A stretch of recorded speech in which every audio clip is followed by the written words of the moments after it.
নমস্কাৰ এই মুহূৰ্তত দিবলৈ লৈছোঁ অসমৰ প্ৰত্যেকগৰাকী জনসাধাৰণৰ বাবে কেইবাটাও গুৰুত্বপূৰ্ণ খবৰ। আজিৰ দিনটো অসমৰ লগতে ভাৰতৰ কেইবাটাও গুৰুত্বপূৰ্ণ খবৰ এই মুহূৰ্তত জনাইছোঁ। আজি প্ৰথমটো খবৰ এটা ব্ৰেকিং নিউজ। এইবাৰ হিমন্ত বিশ্ব শৰ্মাক অপেন চেলেঞ্জ দিলে আৰছাদ মাদানীয়ে। মোক বাংলাদেশ জেললৈ পঠাই দিয়ক, মই হিমন্ত ৰাজ্যতেই আছোঁ। ক্ষমতাৰ বাবে হিমন্ত বিশ্ব শৰ্মাই অচিনাকি মানুহৰ কথা কয়। ক্ষমতাৰ বাবে মিয়া শব্দ ব্যৱহাৰ কৰি থাকে হিমন্ত বিশ্বই। উচ্ছেদ চলাই নিন্দনীয় কাম কৰিছে এই চৰকাৰে। যিসকল বিদেশী তেওঁলোকক বহিষ্কাৰ কৰক, আপত্তি নাই। যিসকল ভাৰতীয় তেওঁলোকক পুনৰ সংস্থাপন দিয়ক বুলি ঘোষণা আৰছাদ মাদানীৰ। উচ্ছেদ অভিযান কেৱল নিৰ্বাচনৰ বাবে উদ্দেশ্য প্ৰণোদিত। নামঘৰ যদি সংকটত আছে তেন্তে মছজিদো সংকটত আছে বুলি উল্লেখ আৰছাদ মাদানীৰ। মই হিমন্ত বিশ্ব ৰাজ্যত আছোঁ, মোক বাংলাদেশলৈ পঠিয়াওক আৰু মোক গ্ৰেপ্তাৰ কৰক। ক্ষমতাৰ বাবে হিমন্ত বিশ্ব শৰ্মাই অচিনাকি মানুহৰ কথা কয় বুলি উল্লেখ আৰছাদ মাদানীৰ। আজিৰ দ্বিতীয়টো ডাঙৰ খবৰ হৈছে অৰ্থাৎ সম্পূৰ্ণৰূপে নিষিদ্ধ কৰা হ'ল গুটখাৰ বিক্ৰী। প্ৰশাসনে জাৰি কৰিলে জাননী। গুটখা আৰু নিচাজাতীয় সামগ্ৰী বিক্ৰী সম্পূৰ্ণৰূপে নিষিদ্ধ কৰা হৈছে ৰাজ্যত।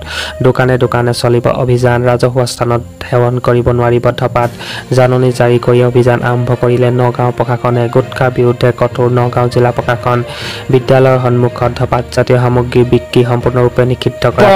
এইবাৰ নতুন পদ্ধতিৰে লাভ কৰিব অৰুণোদয় আঁচনিৰ ধন। কোনো মহিলাৰে নাম কৰ্তন নহয় অৰুণোদয় আঁচনিৰ পৰা বৃহৎ ঘটনা মুখ্যমন্ত্ৰী হিমন্ত বিশ্ব শৰ্মাৰ। অৰুণোদয় তালিকাৰ পৰা নাম কৰ্তন হোৱা হাজাৰ হাজাৰ মহিলালৈ ডাঙৰ খবৰ দিলে হিমন্ত বিশ্ব শৰ্মাই। নাম কৰ্তন হোৱা প্ৰতিগৰাকী মহিলাই লাভ কৰিব ধন। কোনো মহিলাৰে কৰ্তন নহয় নাম। সকলোৱে পূৰ্বৰ দৰে লাভ কৰিব অৰুণোদয় আঁচনিৰ ধন।